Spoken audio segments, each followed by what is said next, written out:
যমুনা নদীতে পানি বাড়ার সঙ্গে সঙ্গে দেখা দিয়েছে তীব্র ভাঙন। বিস্তারিত জানাতে সিরাজগঞ্জ সদরের ভাটপিয়ারি এলাকায় আছেন সহকর্মী রিঙ্কু কুণ্ডু। সরাসরি চলে যাচ্ছি তার কাছে। রিঙ্কু,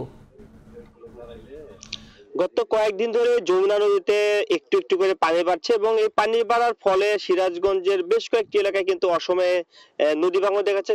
ভাঙনে সবচেয়ে বেশি ক্ষতিগ্রস্ত হচ্ছে সিরাজগঞ্জের সদর উপজেলার ভাটপের এলাকা এবং আমরা সকাল থেকে আছি এলাকাটিতে এবং স্থানীয় যে ভাঙন কবলিত বা এলাকাবাসীর লোকজন তাদের সাথে আমরা কথা বলি, তারা যেটি জানিয়েছেন যে গত কয়েকদিন ধরে ভাঙনের তীব্রতা বাড়ছে এবং গতকাল রাতেও কিন্তু যে আমরা যে অংশটিতে দাঁড়িয়ে আছি এই অংশ অনেকটাই নদী গর্ভে বিলীন হয়ে গেছে এবং এইখানে এই এলাকা সহ আশপাশের বেশ কয়েকটি গ্রামে কিন্তু ভাঙন শুরু হয়েছে। ভাঙনে এই এলাকার বেশ কিছু আবাদি জমি, গাছপালা সহ রাস্তাঘাট বেশ কিছু এই রাস্তাঘাট কিন্তু আসলে নদী গর্ভে বিলীন হয়ে গেছে এবং ভাঙন কবলিত এলাকাবাসী যেটি বলছে তারা কিন্তু আসলে অনেকটাই আতঙ্কে রয়েছে, কারণ এই শুষ্ক মৌসুমে অসময়ে যে ভাঙন দেখা যাচ্ছে সেটি যে পানি যে বাড়ার সাথে সাথে কিন্তু ভাঙনের মাত্রা কিন্তু আসলে বাড়ছে এবং এই এলাকা সহ সিরাজগঞ্জের কাজীপুরের বেশ কিছু চরাঞ্চল এবং চৌহালিতে কিন্তু আসলে এই অসময়ের ভাঙন দেখা দিয়েছে বলে আমরা জানতে পেরেছি। এছাড়া এই পানি বাড়ার ফলে চরাঞ্চলের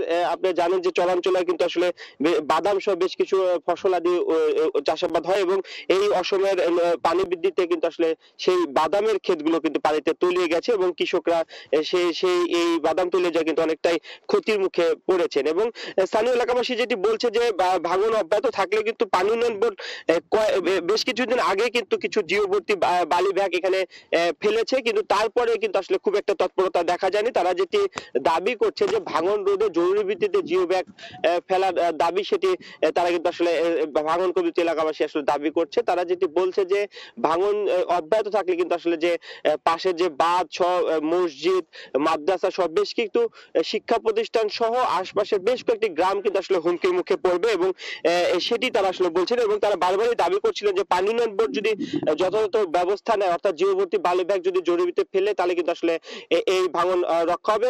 পানি উন্নয়ন বোর্ড যেটি বলছে যে ভাঙন রক্ষার্থে কিন্তু তারা জরুরি ভিত্তিতে কার্যক্রম শুরু করবে।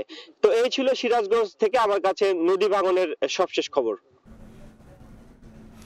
যমুনা নদী ভাঙনের খবর জানাতে সিরাজগঞ্জ থেকে যুক্ত ছিলেন সহকর্মী রিঙ্কু কুণ্ডু।